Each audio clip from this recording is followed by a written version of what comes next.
Welcome in ITCS learning YouTube channel. ये हमारे structured query language series का part 2 है, जिसमें हम सीखेंगे कीज इन SQL के बारे में। अगर आपने हमारे इस यूट्यूब चैनल को सब्सक्राइब नहीं किया है तो इसे ज़रूर सब्सक्राइब करें, कमेंट करें, शेयर करें, लाइक करें। मेरा नाम है अनुराग। चलिए हम स्टार्ट करते हैं हमारे पार्ट 2 के जो कीज़ के बारे में। की होता क्या है, डिफरेंट टाइप से कीज़ हम DB में से यूज़ करते हैं, यानी SQL में यूज़ करते हैं। की का इस्तेमाल क्यों होता है? ताकि हम ईच रिकॉर्ड को, यानी हमारे जो रो कॉलम्स होंगे उनको हम लोग ईच यूनिकली आइडेंटिफाई कर सके, यानी उनको अलग अलग हम पहचान सके, इसलिए हम कीज़ का इस्तेमाल करते हैं।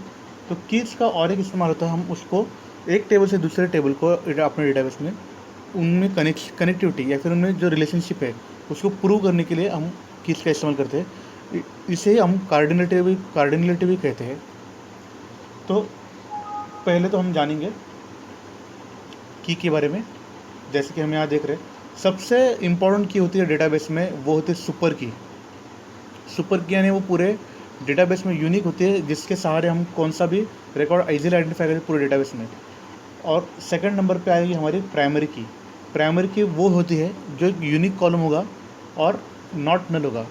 कैंडिडेट की वो होगी जो प्राइमरी की बन सकती है, लेकिन प्राइमरी की दूसरा कोई कॉलम होगा, एक वन कॉलम कैंडिडेट की होगी। देन द सेकेंडरी की, उसे ये भी यूनिक कॉलम होगा, जिसके सारे हम लोग सेकेंडरी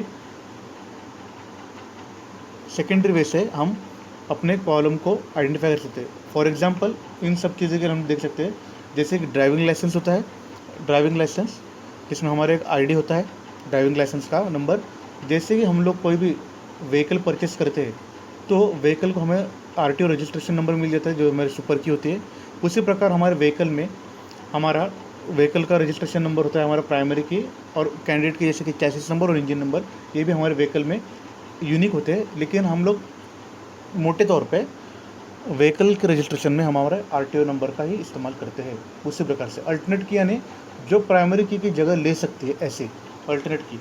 आपको ये ध्यान में रखना है, आपको इस बात को कंफ्यूज नहीं करना है। प्राइमरी की ये एक यूनिक की होती है और नॉट नल होती है। मतलब यूनिक मतलब वो रिपीट नहीं हो सकती एक ही कॉलम में, एक ही टेबल में। और कैंडिडेट की एक यूनिक की होती है। देखिए यहाँ पर अगर कन्फ्यूजन होगा तो कैंडिडेट की नॉन रिपीटेटिव यानी यूनिक तो रहेगी, लेकिन कुछ केसेस में नल भी हो सकती है, क्योंकि कैंडिडेट की हम ऐसा कहीं पर ऐसे वर्ड नहीं लिखती, this is not a keyword. Secondary की इसे हम लोग कंसिडर करते हैं। देन द अल्टरनेट की भी एक नॉ यूनिक वैल्यू और नॉट नल होगी, जो नल नहीं होगी। देन सेकेंडरी की जो हम लोग उसके अलावा यूज़ करेंगे। उसके बाद में है यूनिक की, जिसमें यूनिक वैल्यू होगी, ये नल हो सकती है और नहीं भी हो सकती है। कॉम्पोजिट के यानी अलग वन, मोर देन वन हम कॉलम्स को मिला के हम उसको कॉम्पोजिट की बना सकते हैं, जो यूनिकली आइडेंटिफाई करने के लिए हमारे लिए काम में आए। जैसे कि हम किसी का आधार कार्ड नंबर लेके, ये प्रॉपरली यूनिक ही होगा, लेकिन आधार कार्ड नंबर को अगर हम लोग किसी के फर्स्ट नेम या फिर सरनेम से अगर कंबाइन कर दे तो हम कंपोजिट की बना सकते हैं। सरोगेट की यानी जो दूसरे टेबल से हम लोग डेटाबेस से लेंगे, जिसे हम लोग सरोगेट की कहेंगे। हम लोग इस कॉन्सेप्ट में ज़्यादा डीप में नहीं जाएंगे। और पार्शियल की जो पार्शियली यूनिकली आइडेंटिफाई करती है, लेकिन कभी कभी इन समहाउ वो पूरे डेटाबेस में कई जगह रिपीटेटिव हो सकती है। इसलिए देखिए डिफरेंट टाइप से कीज़ है। हम आज के और लास्ट में फॉरेन की यानी एक टेबल की प्राइमरी की और दूसरे टेबल की कोई भी कॉलम वहाँ पर एज अ की कॉलम के तौर पर एक्ट करता है, उसे हम फॉरेन की हो गए थे। ये हम लोग देखेंगे प्रैक्टिकली। तो आज हम देखेंगे जो बेसिक हमारी कीज़ है जिनका हम लोग यूज़ करेंगे, जैसे कि हमारी प्राइमरी की, यूनिक की कैसे होती है, और यहाँ पर यूनिक की के बारे में, फॉरेन की, देन हमारे कंस्टेंट के बारे में। तो हम शुरू करते हैं आज का इस प्रैक्टिकल पार्ट। हम वही लास्ट पार्ट 1 वाला टेबल यूज़ करेंगे। यूज कॉलेज हमारा डेटाबेस, हम यहाँ पर हम इसे रन करेंगे। मैंने आपको ऐसे बताया कि हमें यूज़ करना है, एग्जैक्टली हमने यूज़ कर लिया। देन हम यहाँ पर एक टेबल क्रिएट करेंगे, जैसे क्रिएट टेबल। यहाँ पर हम लोग यूज़ करेंगे एक पर्सन्स सेमीकोलन लास्ट में, तो पर्सन्स नाम का हमारा टेबल होगा। इसमें हम लोग रखेंगे हमारा पर्सन आईडी, ये होगा हमारा इंटीजर नंबर। ओके, तो हम इसे आज पर्पजली हम इसे प्राइमरी की करके नीचे लिखेंगे, जैसे कि प्राइमरी की पर्सन आईडी। ओके, हम जानते हैं कि हम लोग यहाँ पर भी डायरेक्ट प्राइमरी की लिख सकते हैं, लेकिन हम इसमें कंस्ट्रेंट्स के बारे में सीखेंगे थोड़ी चीज़ें, इसलिए हम लोग इसे बाहर लिख रहे हैं। देन पी नेम कैर, इसे हम लोग लिखेंगे एक तरह से 20, जो भी नाम होगा हम लोग लिखेंगे, और इसे हम लोग रखेंगे नॉट नल, यानी वो की नल नहीं होनी चाहिए। देन हमारा होगा कॉन्टैक्ट, जो हमारा कॉन्टैक्ट नंबर होगा, तो हम उसे कैरेक्टर में वैरचैर में लिखेंगे। अब आप कहेंगे हम लोग नंबर को वैरचैर में क्यों लिख रहे हैं, because sometimes we put the +91 for the code of India. हम लोग यहाँ पर लिखेंगे समझिए 20, और इससे रखेंगे हम लोग यूनिक।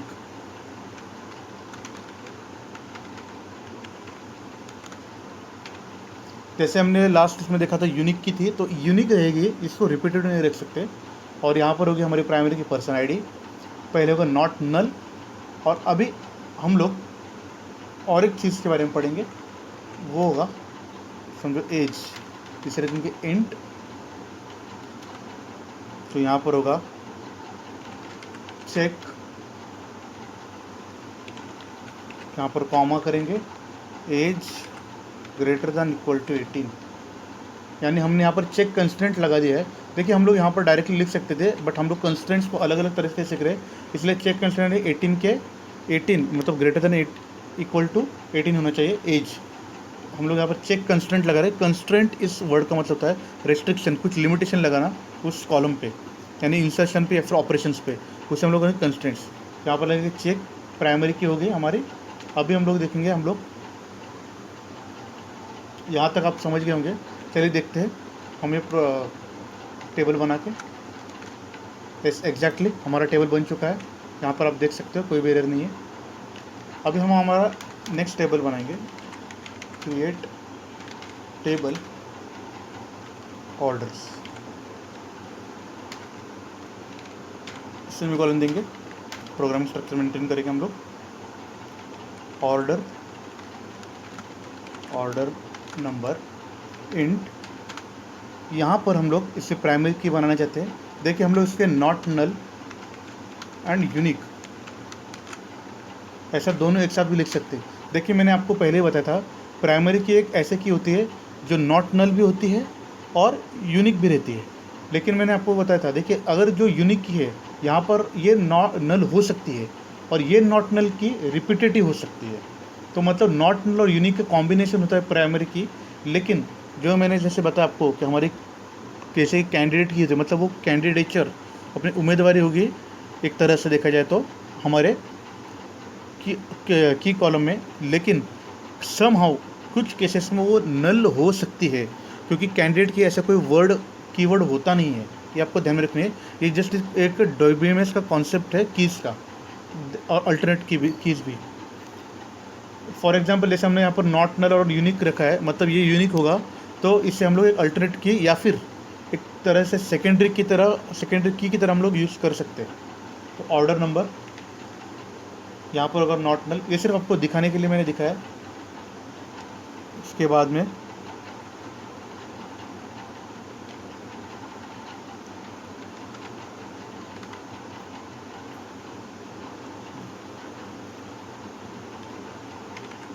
आइटम नेम, इसे हम लोग रखेंगे समझो नॉट नल, ये नॉट नल होना चाहिए हमेशा। और यहाँ पर हम लोग इसको रखेंगे varchar 50, कैपिटल कर देते ताकि कंफ्यूजन ना बढ़े,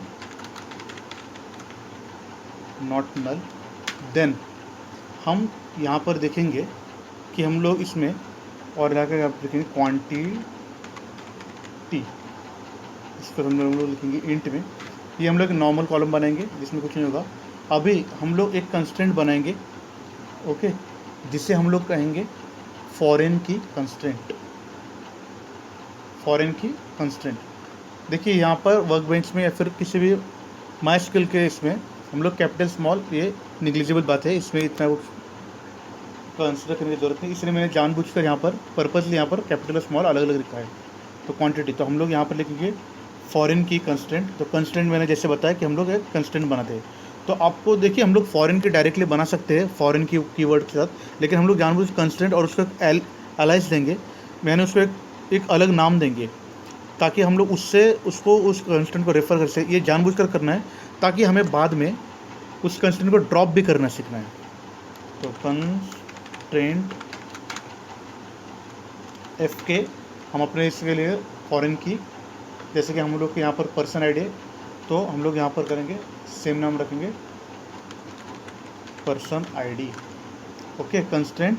और हम लोग कौन सी कंस्टेंट लगा रहे हैं यहाँ पर, कौन सी, फॉरेन की। फॉरेन की कौन सी हुई हमारी यहाँ पर,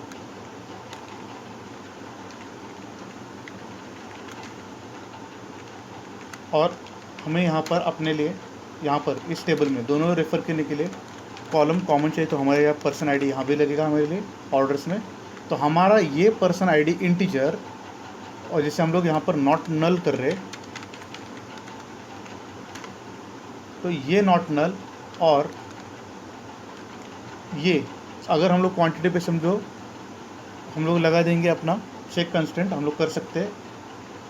तो चेक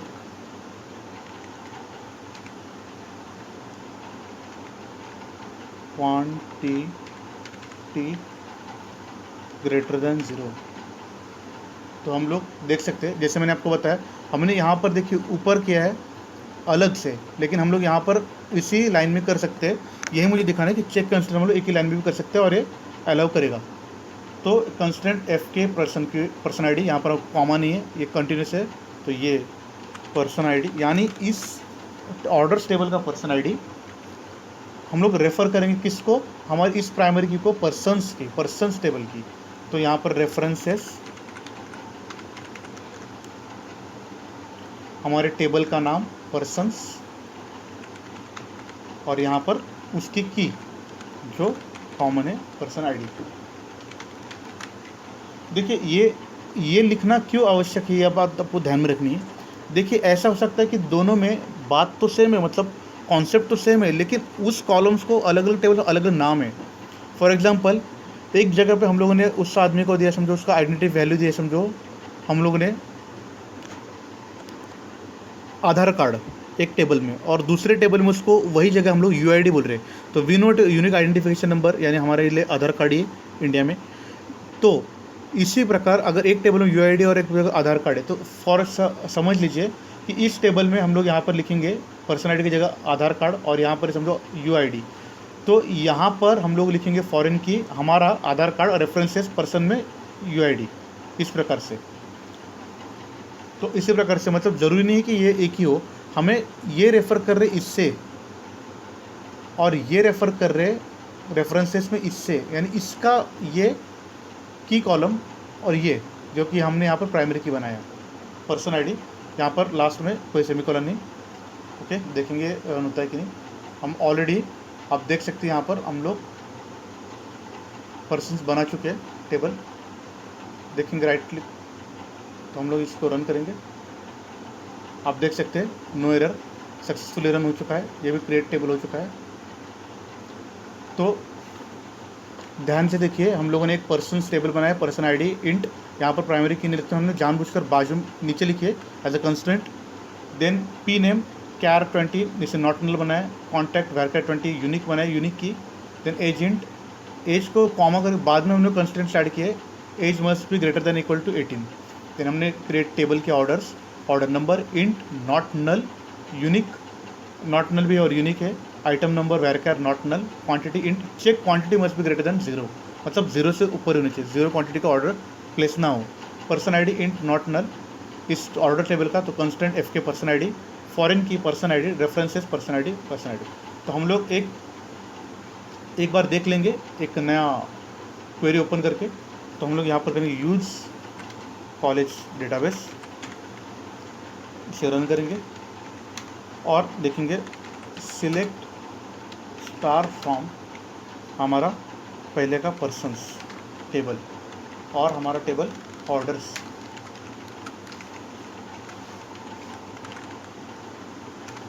देखेंगे एक एक रन करके बन चुका है हमारा टेबल। हमने यहाँ पर किसी भी तरह की वैल्यू इंसर्ट नहीं की है एग्जैक्टली। तो हमें करना क्या है, समझो इन केस हम चाहते हैं, हमें ये क्यों बात सीखनी है कि हमारे फॉरेन की कंस्टेंट के बारे में क्यों सीखना है, कंस्टेंट एंड रेस्ट्रिक्शन के बारे में। तो ये दोनों अभी लिंक्ड हो चुके हैं, कौन, पर्सन्स और ऑर्डर्स, किसके द्वारा, इस फॉरेन की कंस्टेंट्स के द्वारा। तो अगर हम चाहते हैं कि हमें टेबल को ड्रॉप करना है, जो DDL की कमांड है ड्रॉप टेबल, तो हम देखेंगे कि हम लोग टेबल को ड्रॉप कर सकते हैं कि नहीं कर सकते और ये उसको अलाउ करता है या नहीं। सो ड्रॉप टेबल, हमारे टेबल का नाम है समझो हमारा ऑर्डर्स। हमने ऑर्डर्स पहले बना, पर्सन्स बनाया था पहले, पर्सन्स। देखेंगे ओह ये तो एरर शो कर रहा है, तो हम बारे जानेंगे एरर के बारे में। कैन नॉट डिलीट और अपडेट पेरेंट रो, फॉरेन की कंस्टेंट फेल्स, यानी फॉरेन की कंस्टेंट्स है हमारे किस पे, ऑर्डर्स में, यानी ऑर्डर और पर्सन्स लिंक्ड है। चलो हम लोग फिर एक बार ट्राई करते हैं हमारे इस टेबल को डिलीट करने का, जो ऑर्डर्स है, देखते हैं उस पर क्या वर्क होता है।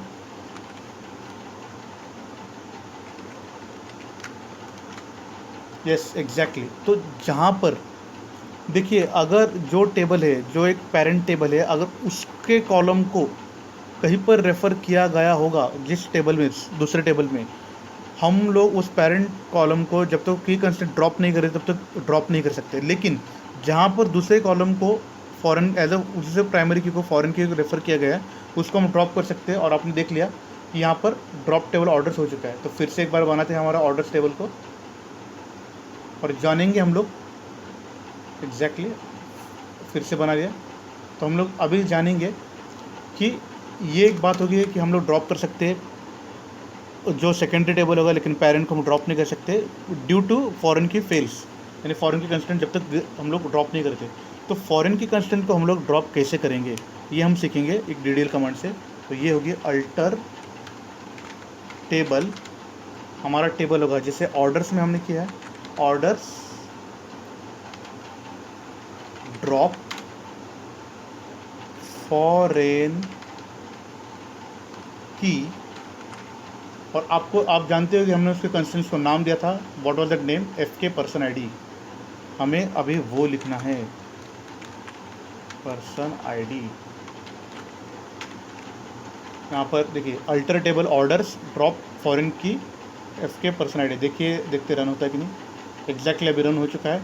और यहाँ पर आप देख सकते हैं अभी हमारे पास पर्सन ऑर्डर्स दोनों है, लेकिन हम पर्सन्स को ड्रॉप करेंगे एग्जैक्टली। अभी पर्सन्स को हम लोग ड्रॉप कर सकते हैं। इसका मतलब है कि जब तक फॉरेन की कंस्टेंट्स है तब तक हम लोग पेरेंट टेबल को ड्रॉप नहीं कर सकते हैं, लेकिन हम लोग दूसरा सेकेंडरी जो टेबल है जिसको रेफ़र कर रहा है उससे ड्रॉप कर सकते हैं।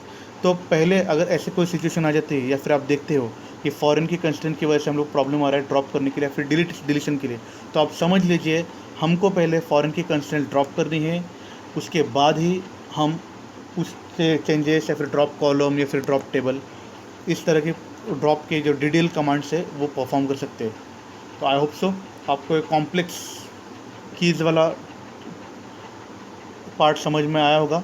होप सो आप इसको प्रैक्टिस करें, एक बार खुद करके देखिए, इसको समझें, क्योंकि ये बहुत ज़रूरी बात है। हम जब भी DBMS या फिर कभी भी SQL पे काम करते हैं और बड़े बड़े जब हम डेटाबेस को हैंडल करते हैं, तो हमारे लिए बहुत जानना ज़रूरी है कि एक्चुअली कहाँ प्रॉब्लम है, यानी जिसे हम लोग बोलते हैं डेटा एनालिटिक्स, क्वेरी ऑप्टिमाइजेशन बोलेंगे हम लोग उसको। तो क्वेरी को ऑप्टिमाइज़ करना आना चाहिए और एरर को भी समझना आना चाहिए, क्योंकि आप जानते हैं यहाँ पर प्रोग्रामिंग जैसा कोई भी एरर नहीं आ रहा है। सो प्लीज़ लाइक करें इस पार्ट 2 को, इस वीडियो को शेयर करें, कमेंट करें, आपकी राय हमें ज़रूर जानने दीजिए। कमेंट करें, अपने सवाल पूछें कमेंट बॉक्स में, और बने रहिए हमारे इस स्किल के पार्ट सीरीज़ में। धन्यवाद।